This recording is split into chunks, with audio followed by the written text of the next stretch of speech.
Sasha, how are you doing? So I was at some alumni event because I'm in the student alumni group, and apparently the chief engineer of Port Authority is a Columbian grad. Oh, that should be good. Okay, okay, cool.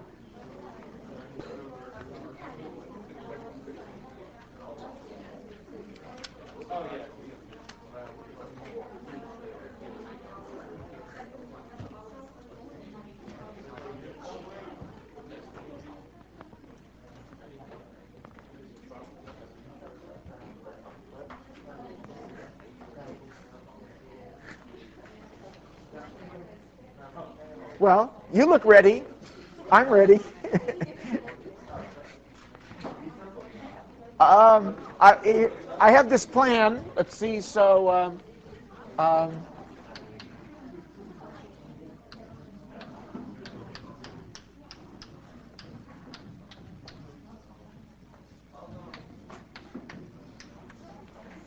a week from today is this exam, and my plan, I guess, is I've kind of a problem-solving view. I branched off I sidetracked from my craziness of wanting to tell you how to staff service systems, which I did one class. I'm tempted to spend like the whole time doing that because I'm really into that at the moment. I may actually put some more irrelevant papers on the web page related to this, so you can see that if you're interested. I'm actually in the middle of writing a survey paper about how you cope with time-varying arrivals in staffing service systems. And actually, the main thing, we actually did the main thing. I mean, the main thing is to take advantage of that infinite server model, which has got a nice solution. And almost nothing else has a nice solution. So then you can really do a lot with it. And that's sort of, you're right there at the edge of what techniques and that stuff by doing that. But anyway, I'm not going to do that. My thought was I'm bouncing back and forth between chapter 5 and chapter 6. And I guess I'm doing that really in an extreme manner. But I decided, my idea was today you should have been doing up till now, just now, the homework from the last part of chapter 5. So I would today discuss problems in chapter 5 because you're all ready to do that. And between now and next week, you're going to be doing more problems in chapter 6, so I'll talk about those Tuesday. And so chapter 6 will be discussed in the recitation and in class Tuesday, and I'll do some more problems in chapter 5. So this is to relate to where you are doing the homework if you're on track. So the homework due today is the extra second wave of stuff from chapter 5, and the homework that's due at the exam is the second wave of stuff from chapter 6. So chapter 5 today, chapter 6 on Tuesday. Okay, so what I've done is just pick some problems from the book that are not the ones in the homework, and I thought I'd just go through some of those. So it's from chapter 5. Okay, so this is orientation. Okay, chapter 5. It's going to be about the exponential distribution and about the Poisson process and the variations of the Poisson process and the stuff you've been doing. So the most recent homework is about non-homogeneous Poisson and compound Poisson and infinite server Q.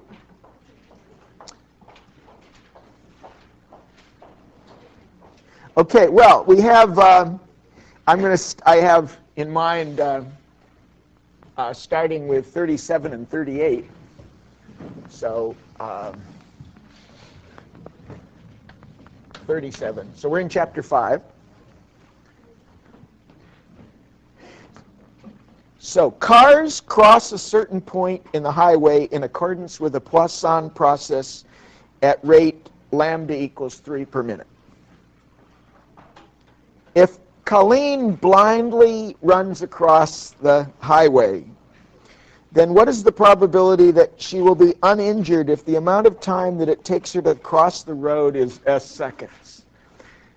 Ross is trying to show that these things should be inane, these problems, and this is going beyond the usual inanity. But anyway, there it is. Now you're supposed to assume that, and this is not a bad assumption here, that if she's on the highway when a car passes, that she will be injured. So she doesn't want to be on the highway when a car passes. Okay, so highway. So the cars are coming along here. Here's Colleen here, and cars are coming along. You know, this is we're stalling because we don't know how to do this. Lambda equals 3 per minute.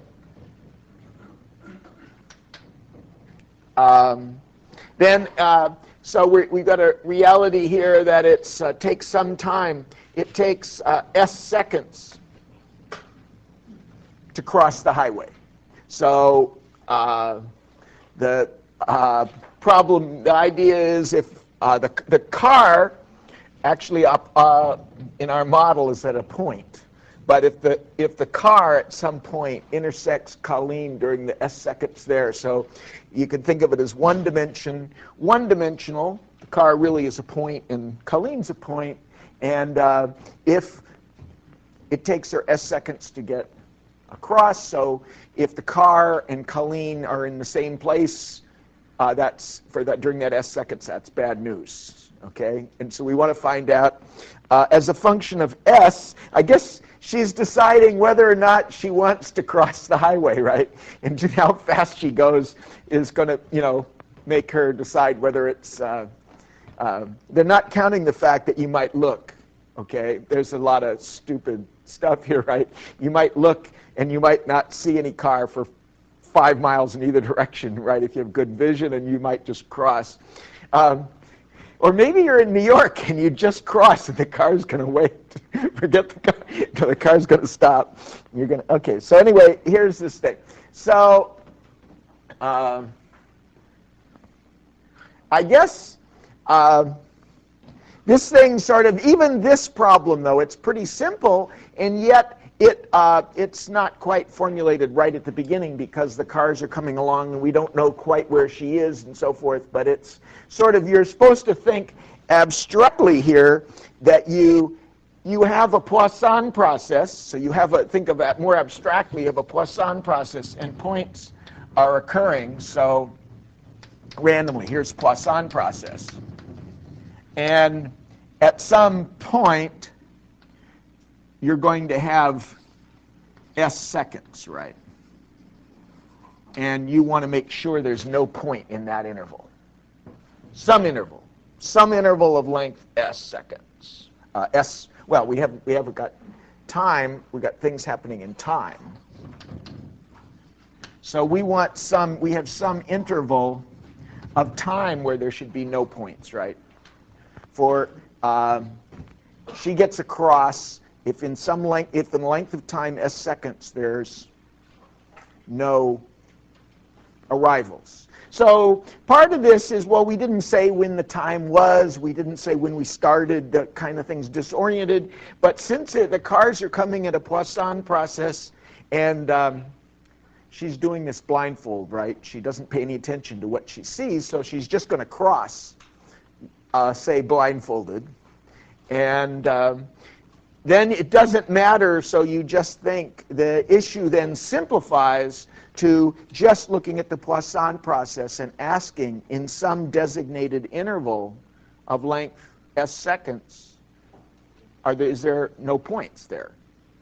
That's the probability of getting across, right? So you sort of simplify that, so you're saying the probability that the number of points in a length of time s is equal to 0.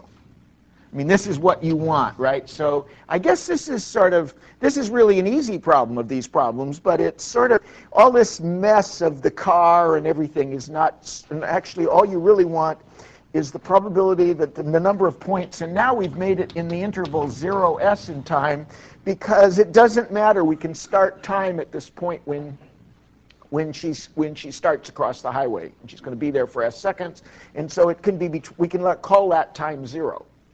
So therefore, n of s is the number of points in between 0 and s. So it's an interval of length s, and we want the probability that that's 0. And then we just use the Poisson, right? So it's e to the minus lambda s. So if lambda is, then we have, I mean, maybe the hardest part is to remember that the lambda was in minutes and the time here was in seconds, right? So we have to either get them both in minutes or seconds. So this would be e to the minus 3s, where s is in seconds, minutes. So if s was 5 seconds,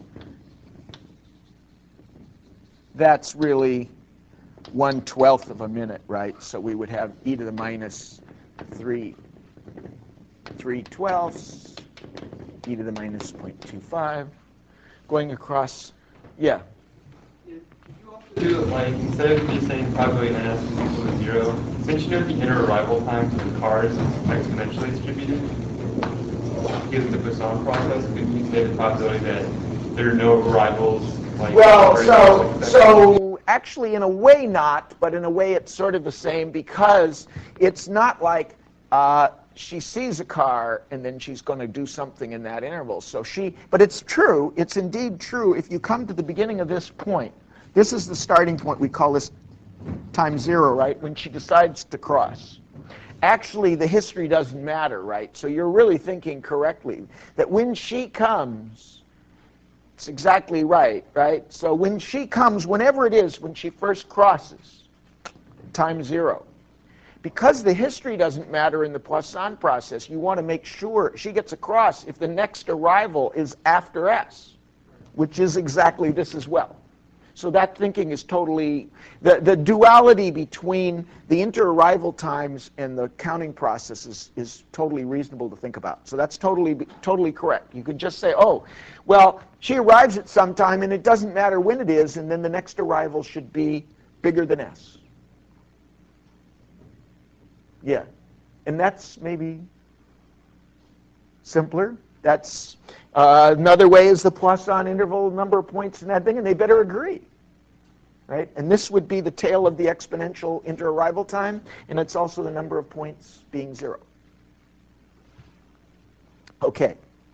Yeah, you're probably thinking that this, if they were all like this, you would have no trouble with the homework. Okay, that's probably a reasonable reaction, because this is consistent with my, usually the question sort of difficulty, the next one. So suppose in exercise 37, that's where we were, that Colleen is agile enough to escape from a single car, but if she encounters 2 or more cars while attempting to cross the road, then she'll be injured. And then what's the probability that she's unhurt? So now you want to say, this part's a little less likely you want to do inter-arrival times, but it's okay too. You could start here and say now, if there are, you want to know what's the probability that there are 0 or 1, right? Now, one way of, the other way is okay too. So you could say 0 or 1, or you could sit here, I come here, and what's the probability that the second the two arrivals, the second, the first one and the second one, the sum of the first two interarrival times is after S, right? Same idea would work. So if you took the same of the first two, the sum of the first two, now it's getting a little harder. If you took the sum of the first two, you would know that the sum of two exponentials is gamma. And you'd want that gamma distribution to be bigger than S.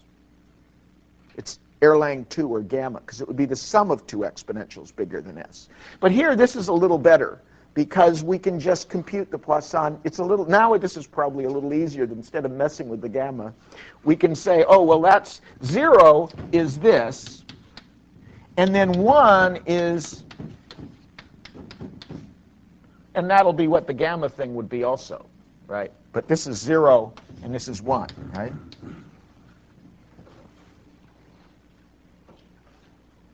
So if there are 0 cars or 1 cars in this interval of length S, she's unhurt. And that's going to occur with this probability as a function of S, right?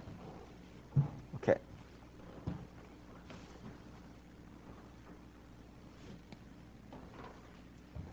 Okay, well, let's move on. This is actually this next one is not the form I would I would probably ask, because it's sort of a proof question, but maybe the part would be, so suppose n1 of t is Poisson lambda 1, and n2 of t is Poisson lambda 2. Processes is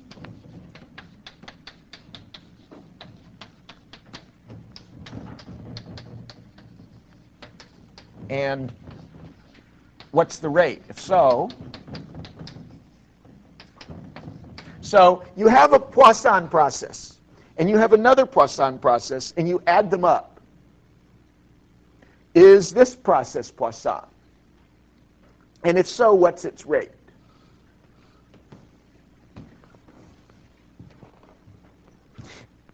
Now, I didn't word it quite exactly right, but what would be, as I've said it, I have two Poisson processes, and I look at their sum. Is this Poisson?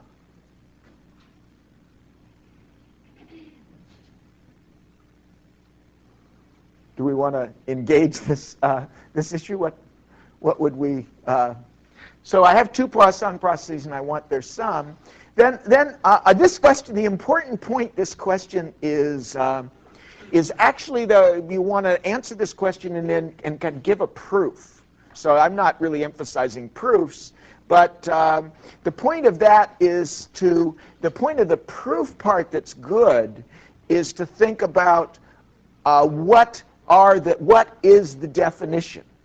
So that's sort of worth, I mean, it's in the book, and you're going to have the book and so forth, but it's good to have in your mind what the definition is. So question. Actually, I did this more in Ross's form than he usually does. So we have this. So is this, what's somebody want to volunteer something about this? If we have two Poisson processes and we add them up, is it again Poisson? Is it exponential? I don't know, but there's something else? I don't know. So this is, I guess, also okay, well, this is also fairly fairly clear with the definition. So there is an element where you want to think about what the definition is. And so if you took one of these down, there's a couple of definitions there, but there's one definition. The first one is, I will write this, it's shorthand. Well, let's see.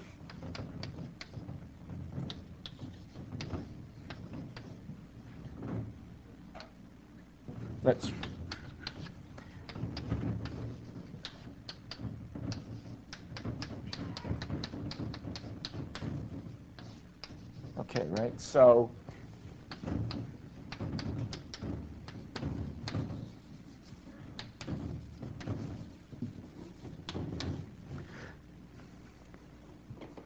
So this is saying that the process in an interval of length t has the Poisson distribution with parameter lambda t, right? That's sort of the obvious thing. If you have a Poisson process in the interval from s to t plus s, there's an interval of length t, the probability that their k is this Poisson. So this is just saying it has a Poisson distribution with parameter lambda in s plus t, say lambda t, in this interval for all s and t. And this is saying it has independent increments. So if we have separate increments, if we're looking at time and we look at time this way, some increment here and some increment here, that what we get, the number of points here and the number of points here are independent.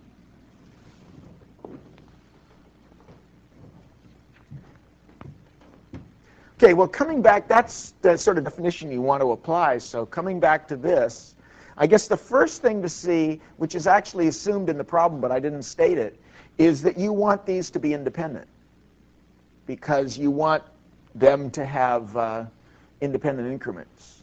So you want things to be, for example, you could take a point process. Well, let's see. I mean, I don't know if we're going to get... you could make these identical. One way to see this is if you made these Poisson processes actually the same rate and the same process, just a duplicate of the other one. Then the sum is just going to have 2 points wherever the other one had 1. Clearly not Poisson because the points occur in a Poisson process one at a time. So you certainly need here independence. These 2 separate Poisson processes have to be independent because you need all this independence. So one part of this, this question's kind of good because it makes you think, oh, every interval has a Poisson distribution with a mean proportional to the length of the interval, but you have all this independence. The increments are independent. The independence are when you start off, this is certainly no problem. This will start off at 0, this will start off at 0, and this will start off at 0. Okay, fine.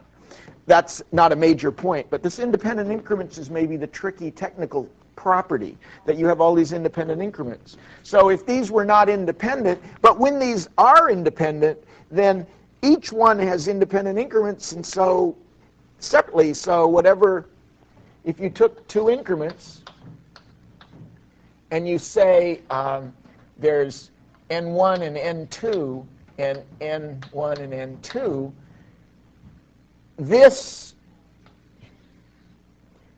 n2 is total. So if you think about what about these 2 random variables are going to be independent of these. First, n2 is independent of this because n2 has independent increments. n2 is independent of this because n2 and n1 are totally independent. And similarly, they're totally independent, and then because of independent increments. So these 4 random variables, these 2 are independent of these 2. One because n1 and n2 are totally independent, and the other because each separately has independent increments. So that if these are independent, this process has independent increments. Now then the other thing you're using, which you want to know, is if you took 2 independent Poisson random variables and added them, the sum is going to be again Poisson with the sum of the means. So you want that. That means this is no problem. But they've got to be independent. If you add independent Poissons, it's going to still have this with the sum of the rates. So you're getting lambda 1 plus lambda 2 is the rate.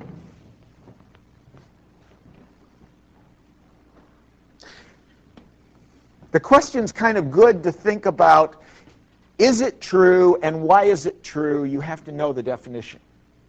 So if you're doing a proof, you kind of say, oh, go to the definition. What properties does this really have?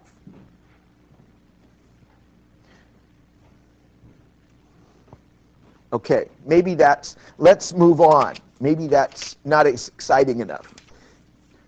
I don't know. Yeah, right. You asked us to show that lambda 1 plus lambda 2 is the rate, like. Yeah, so then if you thought, well, one question would be, you could think about how do you know that? I don't know if how do you know that the sum of, if this is Poisson with lambda 1t, mean lambda 1t, and this is Poisson with mean lambda 2t, how do you know that the sum is Poisson with lambda 1t plus lambda 2, or lambda 1 plus lambda 2 times t, right? So then you're just saying, you're going into this probability x1 equals j, probability x1 plus x2, well, if I use the right thing, n1 of t plus n2 of t equals k, and you're doing convolution, right? So you're looking at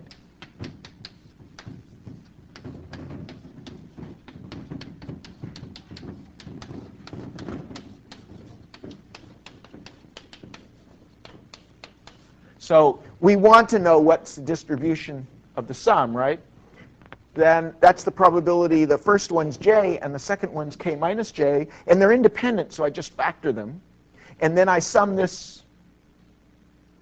And when you do this arithmetic, you're going to get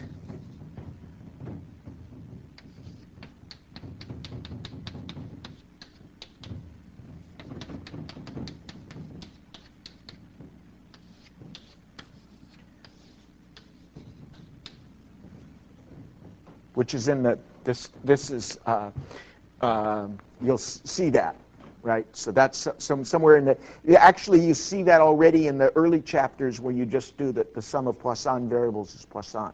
The fact that it's got t, that this has got mean lambda 1 and t, and this has got mean lambda t doesn't change anything really. I don't know if that had anything to do with your question. Oh, okay. Okay, that's better than not. It's better than not having anything to do with the question. But I guess this is just sort of a commentary, is when I'm thinking about this at this point, I'm thinking you should have a high-level view of this. You should have a high-level view to know, general principle, that the sum of two Poisson, independent Poisson random variables is again Poisson with the sum of the means. You would want to know that at a high level. You wouldn't want to start thinking it over again, right? To wonder if this might happen. Because you could spend, it's a derivation, and you wouldn't want to, if you were asked to do the derivation, you should be able to do it, but you don't want to think it up for the first time on the fly, right? So, I mean, I'm thinking this step I actually just know as a principle. But early in the book, it's actually deriving it. Okay. But the moral, or whatever, the message that I had intended about this question was to pay attention to the definitions, to pay attention to what the properties are in the definition. Okay. Now, I guess we're moving on to things where, like what you've been doing. We don't need to be reminded of this anymore. So I've come to 70. That's getting us closer to where you were. Now we have an infinite server queue. So this is kind of, now this is getting to be one of these, this is a good problem. It's messy, doesn't quite fit the thing just by memory. It's a little complicated. You have to think. I mean, the problem's not quite the standard thing. So you have an infinite server queue with Poisson arrivals and general service distribution G. Okay, infinite server queue, so we have this, I guess we have this model, not time dependent here. Could be, really wouldn't make too much difference, but we have this. And there's a general distribution here, and there's some lambda CDF, service time. So you have this infinite server queue. And the question is, find the probability that the first customer to arrive is the first to depart. The first customer to arrive is the first to depart. And that doesn't, the point about this being typical of these problems is that isn't sort of a routine thing that you would memorize this procedure, because somehow it's a different question.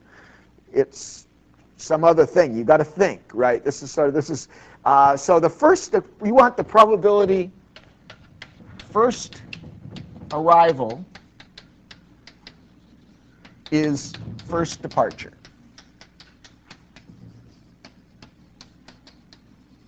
So you're assuming you're starting off empty. Starting empty at time 0. But this constant arrival rate and then these service distributions that are independent. So it's the infinite server model, stationary model with constant lambda, but starting empty at time 0.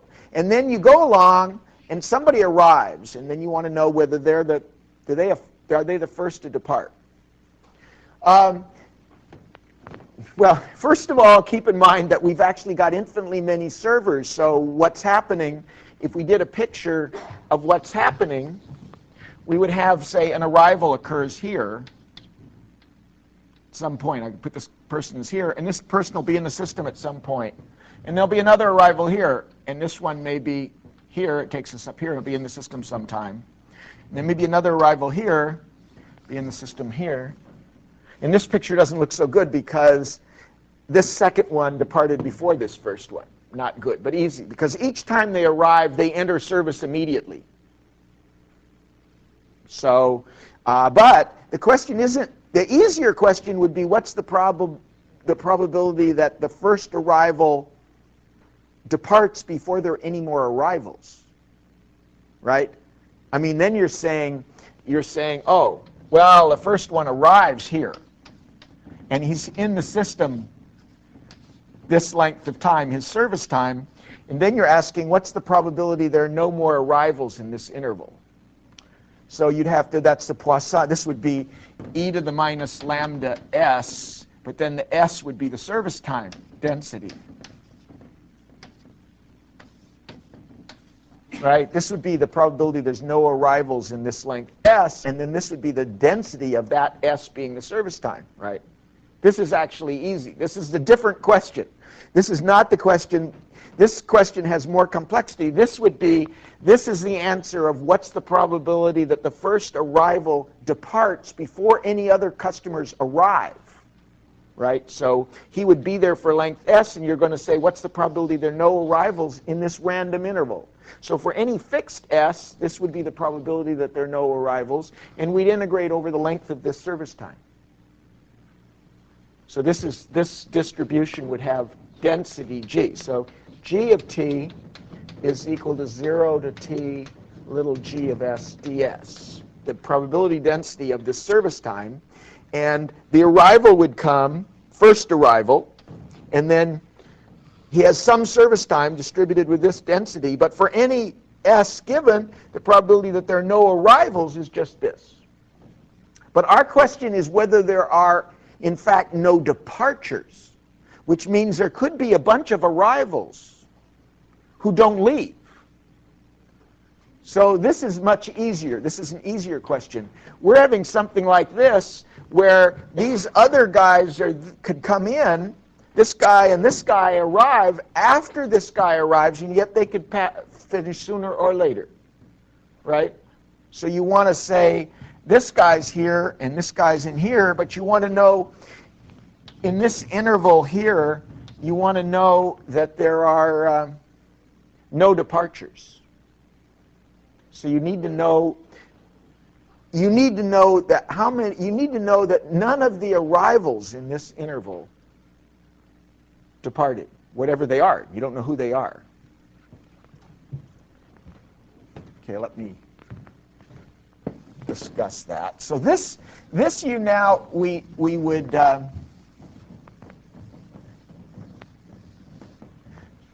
so really what's happening here is it doesn't matter when this person arrived. We could call that time 0. This customer arrives and then has some random service time, big S, that's say S long, and we want to know that there's no, so there at this point, aside from this customer, the system's empty. So we want to know if you took a system, forgetting this customer, a system that starts empty here, that there are no arrivals and departures, right? I mean, they could be arrivals, but none of them depart in this interval. So we're going to have something like the probability that no departure in an interval of length, this is the number of departures in an interval of length s, and then we have to integrate that. So this is starting at 0. With 0, I'm calling this time here. When the arrival occurs, the first arrival, I'm going to call that time 0. And then I'm saying, what's the probability there are no departures in the length of his service time? So there's no departures in an interval of length s with an starting empty, because I can ignore this guy. And then the length is random because the service time is random with this distribution.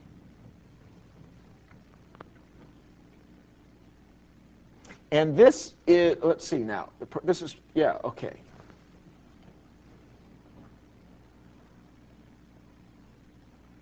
So this is then the probability that first arrival is first departure. Okay, so then actually what you've got, I mean, this part is the thinking part, but you're now left with knowing what the distribution of the departures is, which is a basic thing of this piece is the thing you learn, one of the things you learn to calculate for the mg infinity q, the distribution of the departures. And my version of this was this picture, so I'll revisit this picture. We're looking at some time, we're thinking of reference time could be 0. This is this picture. So we go back, if we're thinking of this s, if our time was s, we would be going back to minus s. So I'm thinking of calculating this.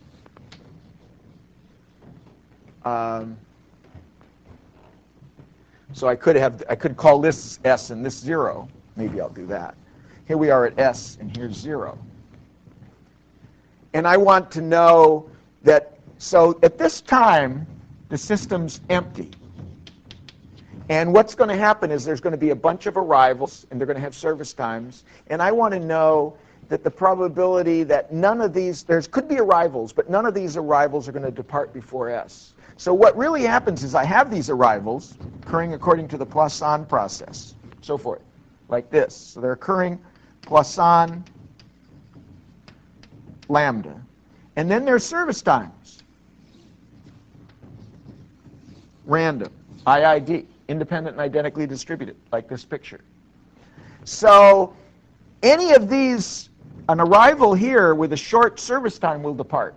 They'll all enter service immediately because there's infinitely many servers. So all these arrivals go right into service, and these are their service times. So they go into service immediately. This is their service time, and they're gone.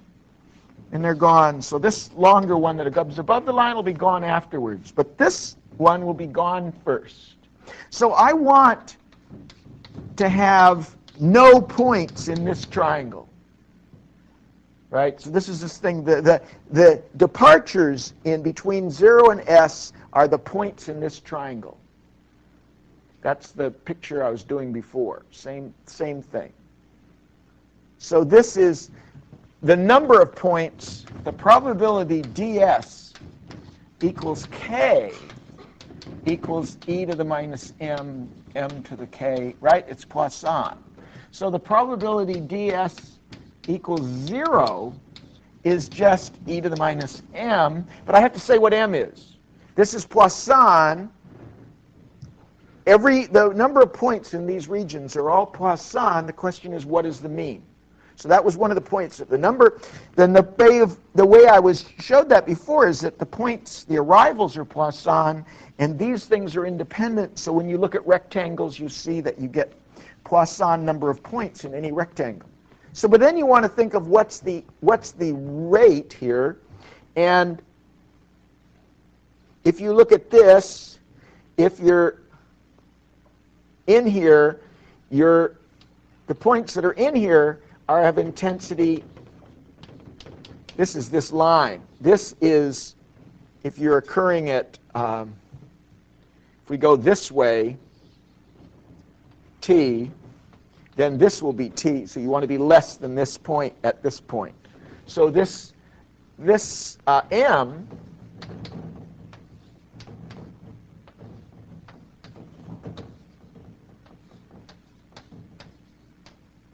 let's see, so I've got it, it's up to s. So let me use it. What I'm doing is I'm finding the rate, this way is lambda, and then I want to be below here. So if this is u, then this is u, and then this is the distribution of this is g.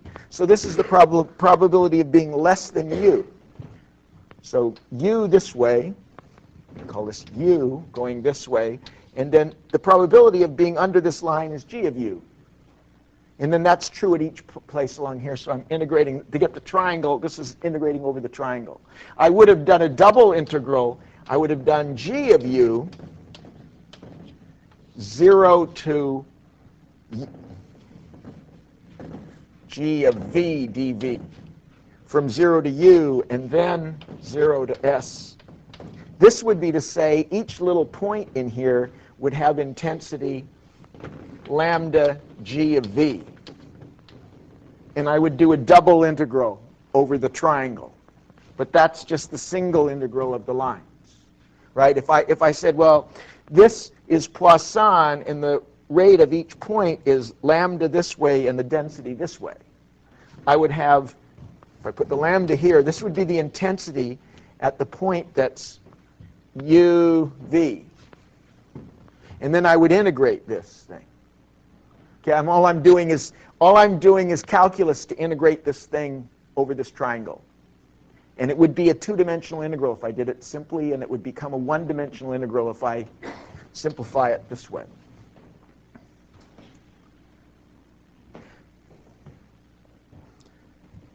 So actually this answer is this.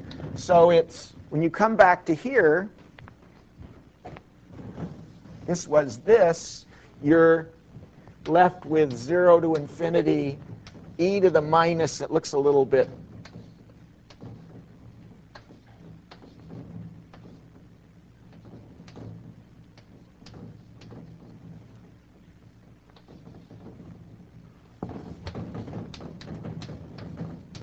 messy, right? This part is this, and this is still sitting here. So actually you get this messy thing.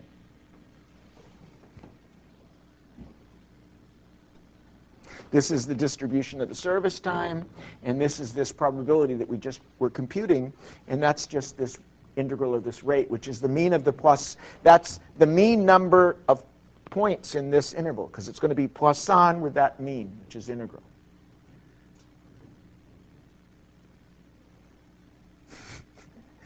This is actually, okay, this is actually my feeling is if all the problems up to now are sort of like,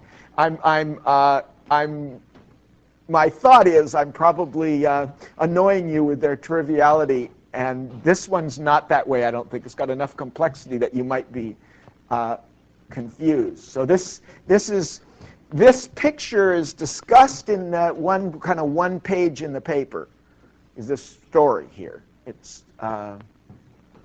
but then some of the examples you're doing for this week's homework are like this. Okay, let's oh,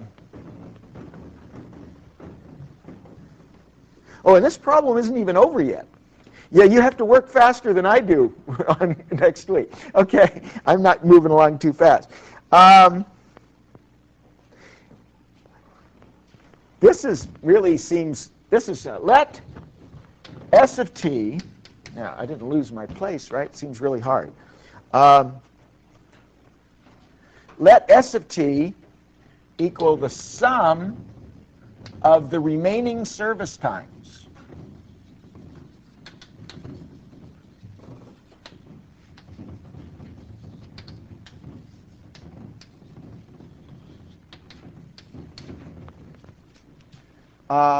This is the same problem, but the question doesn't have much to do with the last one. It's still this infinite server queue. So we've still got this model. This is still 70. It's part B now. It's still this. And we still have this as our model data. but we're now not doing anything to do with the first arrival. We forgot the first arrival and whether he was the first to depart or not. We're just looking at some time t. So we go to, the system is going along, and we go to time t, and there's a bunch of people in the system. Maybe there are 3 people in there.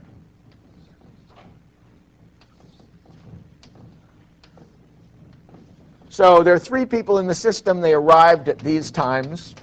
And this is their service times if we could know it in advance, right? If we knew what, this is a possible realization. So then you want to know, you don't know that there's 3, but if there were 3 and these were their service times and this is when they arrived, this would be, you'd want to say, well, there's 3 customers in the system and there's remaining times are these distances here, right? So what we're asking for is the distribution of how many of these guys are there here and what are their remaining times. That's a little bit more daunting, but not so hard. You have some tools. You have some tools to look at this. So that's what we want to know. We want to know, let's see, it's asking the sum of the remaining service. So if this is y1, y2, and y3, the thing we were looking at is, you know, if there were 3, these are the residual times here, and we want the sum of these 3 things. We want to know about its distribution.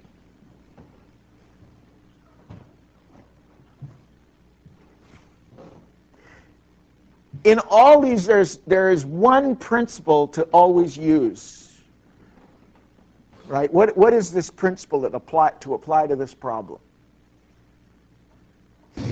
Throw your hands. Leave. Don't touch it. No. Divide and conquer. Simplify the thing. Proceed in steps. Think about what would. So if you're thinking you want to know the sum of these variables, what you might think of is, well, let's think about how many of these people are there, and then use that as a first step. I mean, you don't. This is what you want, but as a first step, do something simpler and then think about how to exploit that. So that actually, once you do that and you say, well, I know how to find the distribution of the number here, what do I then know?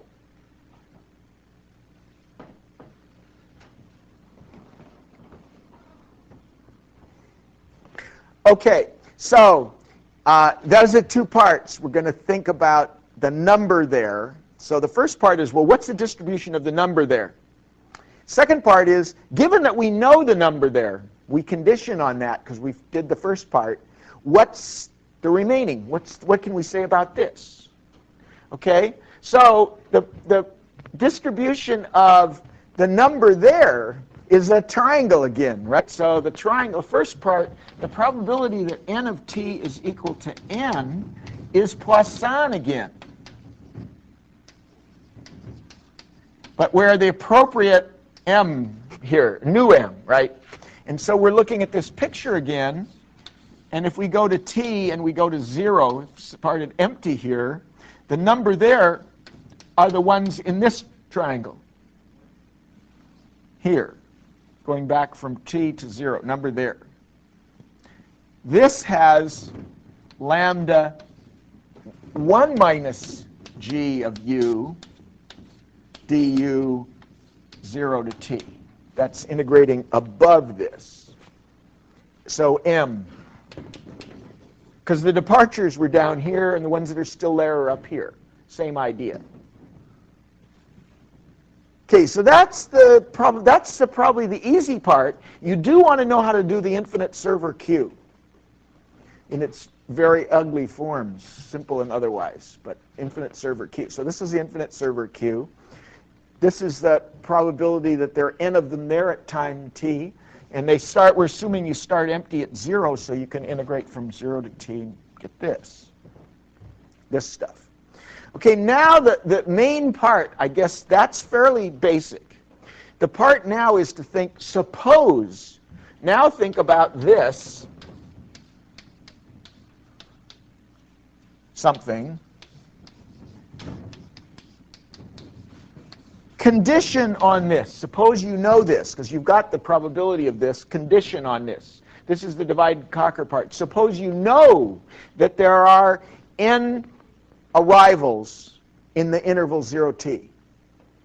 And now you want to know about the residual service times.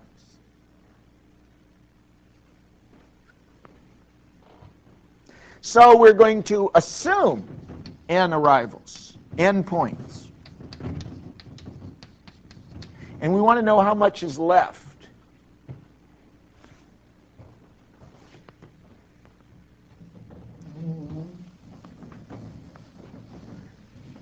Okay, what do we do? If we know, well, let's take the easy. There's two parts to this still.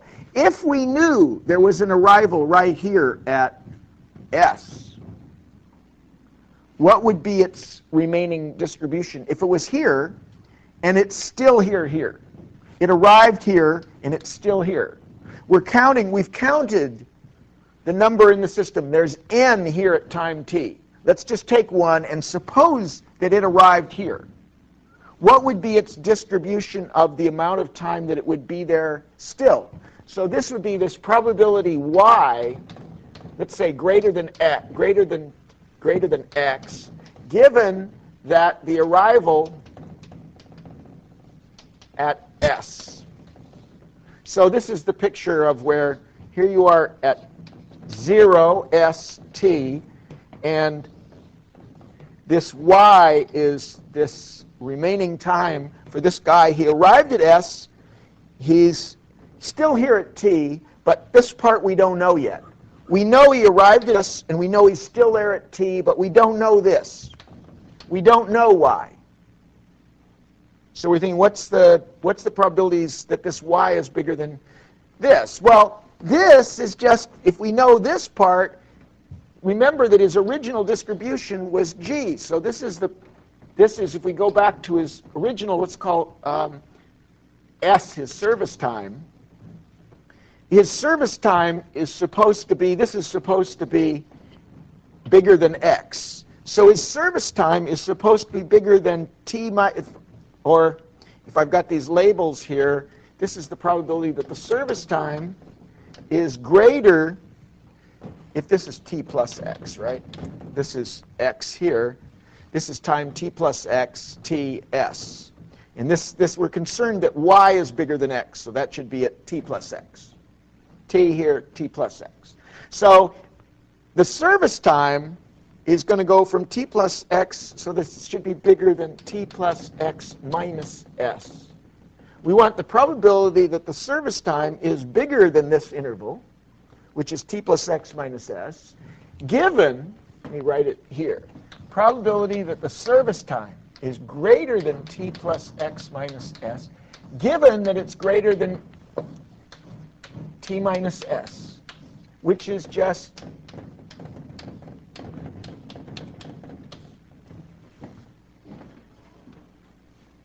right? So this is just basic conditional probability. You know you arrived at s, you know you're still here, so this part, it exceeds this already, t minus s. So you're given that.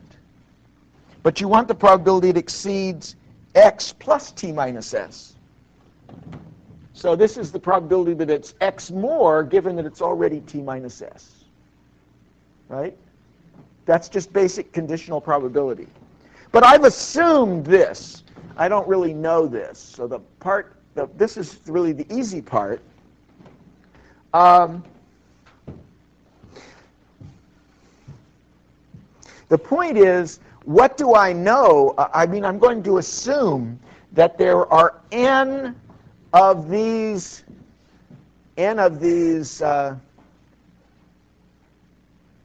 people in the system at time t. So n of t is n. There are n there, whatever that is. There's n there. They arrived according to a Poisson process, and there's n still there. So there were, let's see, so I'm saying, let me think a second here. I'm being a little,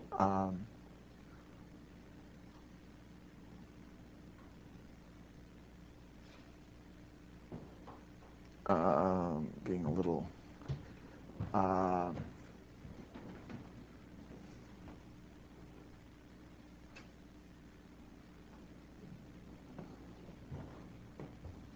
Yeah.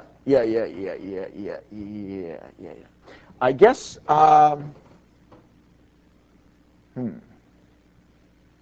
okay,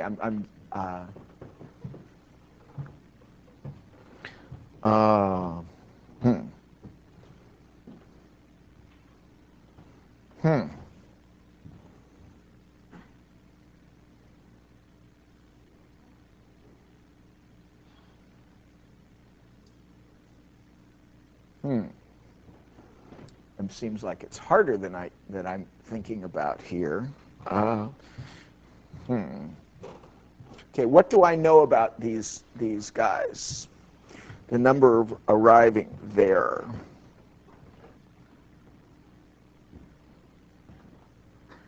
Okay, well, I guess what I was thinking about, let me pause, is that if I knew the number of arrivals was n total, is what I was thinking. If I knew the number of arrivals was n, then I would be in better shape. If I knew the number of arrivals was n, so, yeah. Distribution, so can't you find the probability that the arrivals are?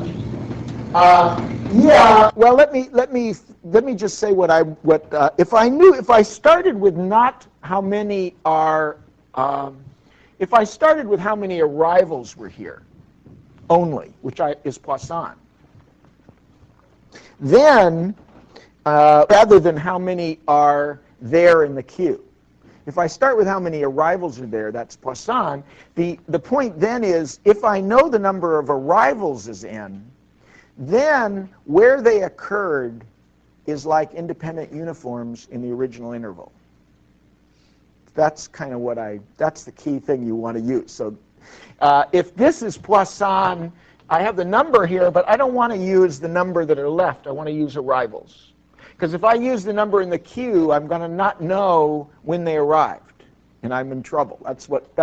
If you saw me squirming, that's because I realized that if this is the number there at time n, I don't know. But if that's the number of arrivals, so then if this is the number of arrivals, of course, this thing is just, okay, so number of arrivals. Now, number of arrivals, then the n customers that are there are uniformly distributed independent variables, because when you have a Poisson process, over an interval, if you know the number of points is n, those n points, where they are in that interval is like independent uniform random variables. That's the key thing you want to use. So if you know the number of arrivals is n, you know that each of these variables here, each of these, whatever is in here, there are n arrivals in here.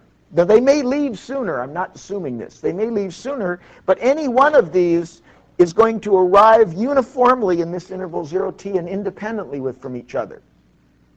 So I then do this analysis for each arrival. They might even depart sooner. The point is, I want to work with the arrivals so that then they're uniformly distributed in this interval. So I'm using this for the arrivals. And if their arrivals are n, these variables are distributed as n independent and identically distributed random variables where the point of arrival is uniform in this interval. So then I'm doing this. So then, let me, S of t is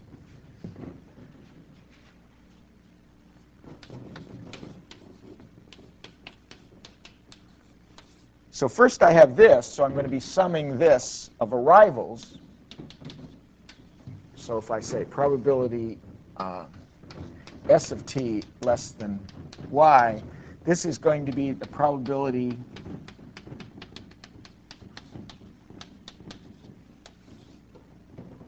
well, I can just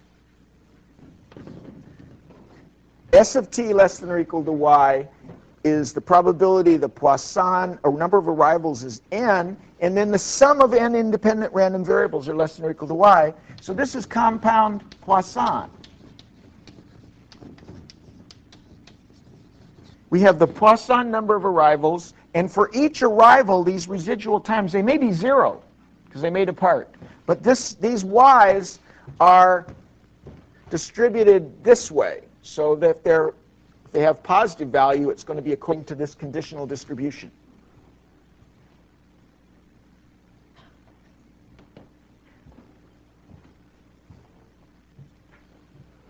Okay, let me see. So what is there to say here? Illuminating.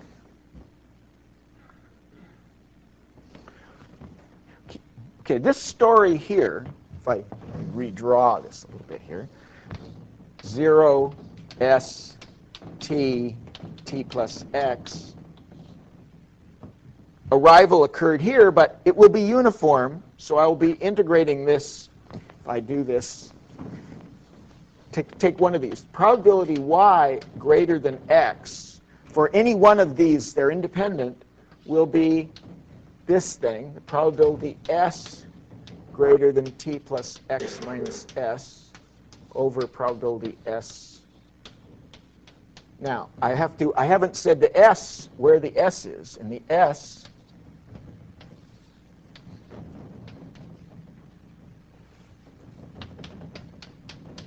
so I'm picking one of the n arrivals at random, and I'm saying what's his residual time? What's the probability that the residual time for one of these n customers is greater than x? Well, first of all, he arrives uniformly on the interval 0t. So I'm saying, well, this is the distribution that his arrival time is s. The density is 1 over t, and you integrate between 0 and t. So this is his arrival time is uniform. This is given that I've got n of them there and at time t. So his is uniform. And then given that he's at s, it's this conditional probability here, which is the probability of being above this point, given that he's above here.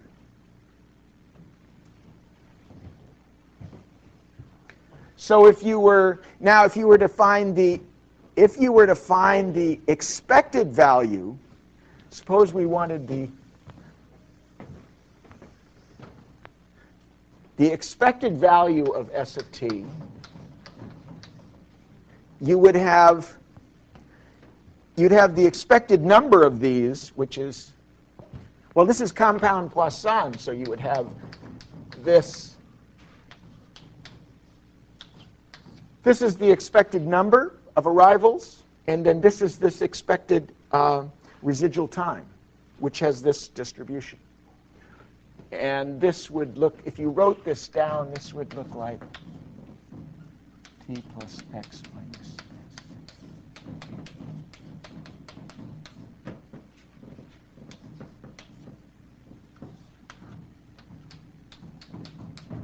So this thing is this, and if you did the expected value, you'd have to integrate this tail to find the expected value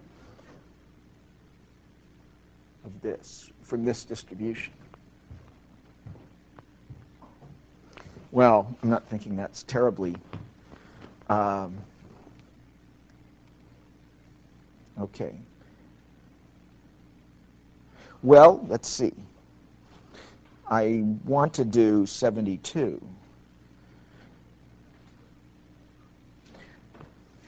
Is that it? I'm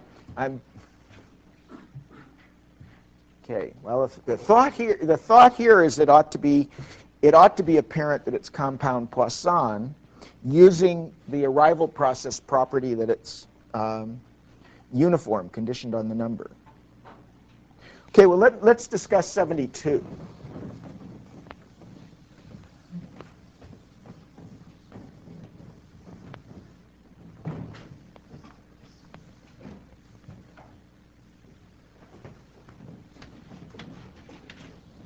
And I will put some notes on 70 and 72, which are more challenging.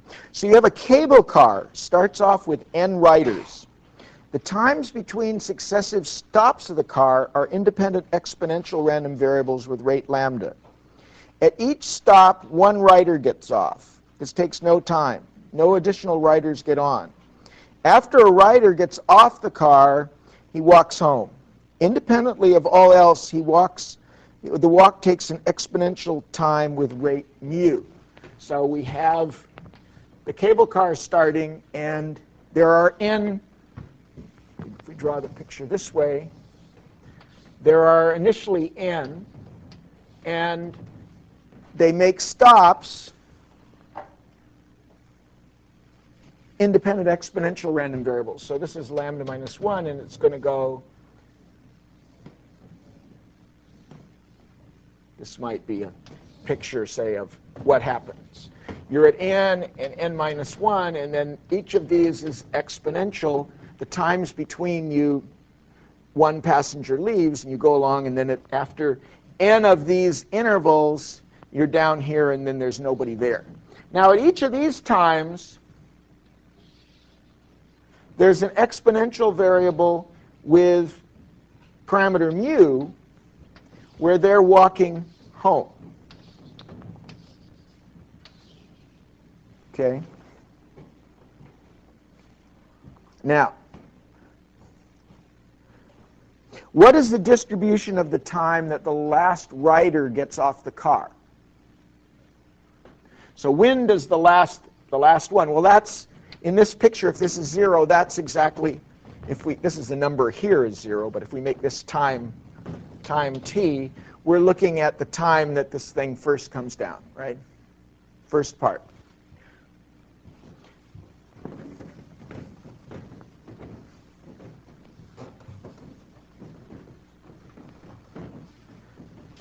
Okay, what is going on here? We have the sum of n exponential random variables, right, which is gamma. So the probability distribution of this time from here to here is gamma, with parameters n and lambda, right? Sum of n exponentials. Now this is kind of like the last one. It says, well, suppose the last rider, assume the last rider gets off at time t. And meanwhile, all these others, whenever they got off, they're walking home at an exponent. At the time it takes, let me repeat this again. At each stop, one rider gets off. Takes no time. After a rider gets off the car, he walks home. So they're walking home, but each one is taking an exponential length of time to get home. The question, this is just like the last one, what is the probability all the other riders are home at the time this rider gets off? Okay, this is equally crazy. It's equally crazy. Okay. You look at time t. Okay, once you use it's the same thing we're going to use in the previous. You're looking at time t. Actually, we've said this is the sum of exponential variables. But this thing of being exponential to the first one off, exponential to the second, is another characterization of a Poisson process. Even though it said, well, this is one exponential, independent exponential, and so forth, what's happening is you're having events in a Poisson process starting here, going this way, until nth event occurs at time t. So you're just going back and forth between exponential and Poisson. The problem actually is telling you these are independent exponentials. But that's the same thing as a Poisson process. So you're told in a Poisson process that the number of points, number of these events is n. At this point, you've had the nth one right here. So, well, in particular, even more, you have,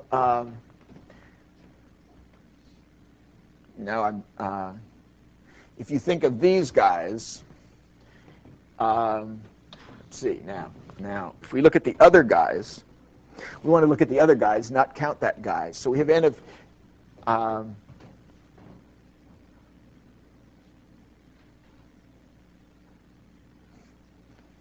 geez, I'm struggling here. You have this nth guy here, but the time this guy actually is exactly there. It's the n minus 1 guys who, the remaining guys are the n minus 1. The remaining guys, so in this time, at this point, if we ignore this last guy, there are n minus 1 in this other interval, right? Okay, I'm struggling. So there are n minus 1 in here, and the n minus, so you want to think about in 0t, there are n minus 1 in the Poisson process. And then you have each of those guys are uniformly distributed where they were in the thing, right? So where they were. So then any one of these guys, you can say now he's got some arrival point. What's the he arrives uniformly, so he's some point s, and the question is, what is the probability that he got home that this exponential variable has happened before t minus s, right? Which is what you're doing. So you're just saying, you're saying, well, if it's happened, you're saying it's the probability that the exponential is less than t minus s is 1 minus e to the minus lambda t minus s, right? That's happened. And then but the place where it occurs is anywhere from 0 to t. Same idea.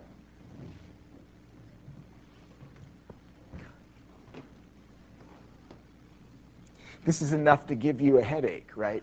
So there are what's being used in 70 and 72 is you're using, on the one hand, the kind of duality between exponential and Poisson, and then you are using, if you use the fundamental thing is if you know that you have n events in a Poisson process in an interval, totally clean Poisson process, not complicated. So that's where you want the arrivals, or like here, if you get it straight, you have n events here, n minus 1 in some interval, then those events, where they occur uniformly, in each one uniformly, and they're independent. So you can use that to describe what's happening. And these are both using that. You have to be a little careful to make sure you use it correctly. So like, in both cases, I'm struggling slightly. But so for these two problems, 70 and 72, I'll put some notes. But this is kind of typical of what, well, you've been doing those. You did those already. This homework has problems like this that are just as hard. It won't be on the midterm, right? What? It won't be on the midterm. This kind of problem could be on the midterm. Could be on the midterm, right? What's probability?